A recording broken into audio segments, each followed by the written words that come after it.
In the 3rd century BCE, the Indian subcontinent was swallowed by a single, vast empire. At its absolute peak stood Emperor Ashoka of the Mauryan dynasty. History remembers Ashoka as a beacon of compassion, a philosopher-king who shepherded millions. But to understand the light, one must first look at the dark. The root of Ashoka's reign was not peace. It was absolute, unapologetic bloodlust. To secure his throne, he relied on brutal discipline and the crushing might of his armies. 8 years into his reign, Ashoka launched a merciless campaign to conquer the independent kingdom of Kalinga. He sought total dominion, and he achieved it, but at a staggering, apocalyptic cost. Over 100,000 people were slaughtered. 150,000 more were driven from their homes. The rivers ran thick with blood, and the wails of the dying echoed across the ruined plains.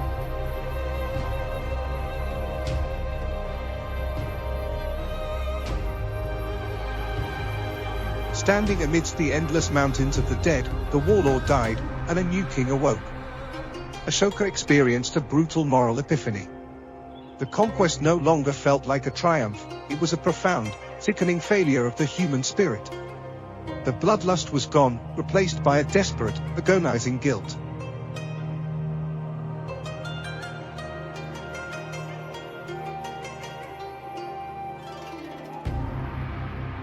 He embraced the path of the Buddha, accepting the inescapable truth of impermanence.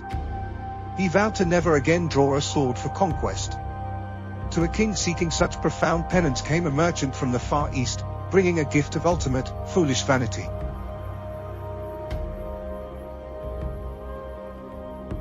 The merchant presented a magnificent burial shroud, constructed entirely of jade and pure gold. He promised it would preserve Ashoka's flesh, binding his soul to the physical world and granting him eternal life as an immortal god-king. Ashoka looked at the suit and saw only a trap. Having witnessed the slaughter of Kalinga, he knew that clinging to the physical form was a poison.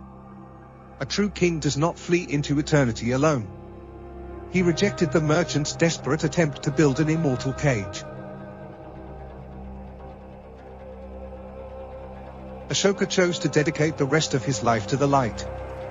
Across his vast empire, he raised massive, polished monolithic pillars.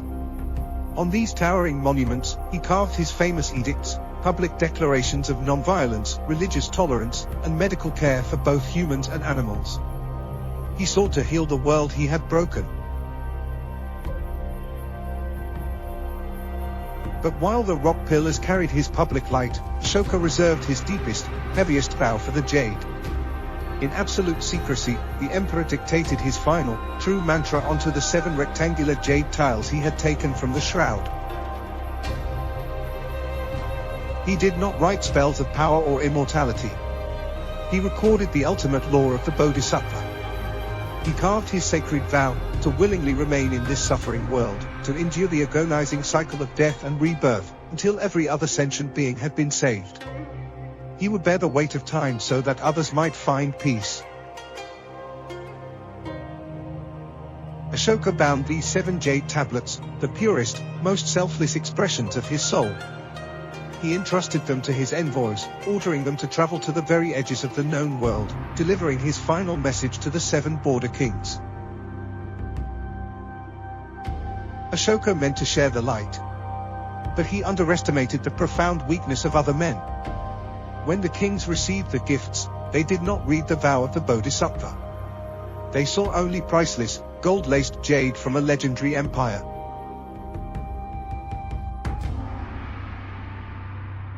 Blinded by their own vanity, the kings hoarded the tablets in their deepest vaults. They believed the jade was a magical key to cheating death. Ashoka's ultimate message of selfless sacrifice was entirely misunderstood, buried in the dark by greedy men seeking immortality. The light was hidden away, waiting for centuries to be found. As above, so below. As within, so without.